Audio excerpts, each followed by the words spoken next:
গোপালগঞ্জে এনসিপির পদযাত্রার সমাবেশ স্থলে এনসিপির স্থানীয় নেতাকর্মীরা বক্তব্য দেওয়ার সময় হঠাৎই জয় বাংলা স্লোগান দিয়ে হামলা করেছে নিষিদ্ধ সংগঠন ছাত্রলীগ।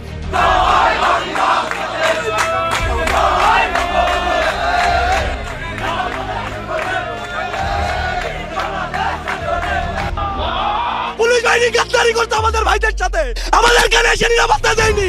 এই পুলিশ বাহিনী ভেঙে দিতে হবে। এরা আওয়ামী লীগের দোসর। গ্রাম থেকে সব আওয়ামী লীগের যুবলীগ এখানে যারা সমাবেশ ছিল তাদের উপরে হামলা হয়েছে। আমরা দেখেছি এখানে আর্মি নিষ্ক্রিয়, পুলিশ নিষ্ক্রিয়। ভাই রে ভাই, একই বলে ছাত্রলীগের সাহস। এবার গোপালগঞ্জে জয় বাংলা স্লোগান দিয়ে সারজিদ হাসনাতের উপরে হামলা চালান আওয়ামী লীগ এমনকি ছাত্রলীগের নেতাকর্মীরা। এনসিপি নেতাদের নির্বাচনী প্রচারণায় মাস্টু গোপালগঞ্জে যান এনসিপির নেতাকর্মীরা। এই সময় পুলিশের টাওয়ারে এনসিপির নেতাকর্মীরা যান। পরবর্তীতে গোপালগঞ্জে ঢোকার সময় পুলিশের গাড়ি ভাঙচুর করেন আওয়ামী লীগের নেতাকর্মীরা। এরপরে নিরাপত্তা জোরদার করে আবারও গোপালগঞ্জে যান এনসিপির নেতাকর্মীরা। পরবর্তীতে মঞ্চে উঠে বক্তব্য রাখেন হাসনাত এমনকি সারজিদ। এই সময় পুলিশের পাহারাতে জয় বাংলা স্লোগান দিয়ে মঞ্চে উঠে হাসনাত এমনকি সারজিদের উপরে হামলা চালান আওয়ামী লীগের নেতাকর্মীরা। এ সময় বেশ আহত হয় সারজিদ, হাসনাত এমনকি এনসিপির নেতাকর্মীরা। এরপরে সেনাবাহিনী ঘটনাস্থলে এসে এনসিপির নেতাকর্মীদেরকে উদ্ধার করেন।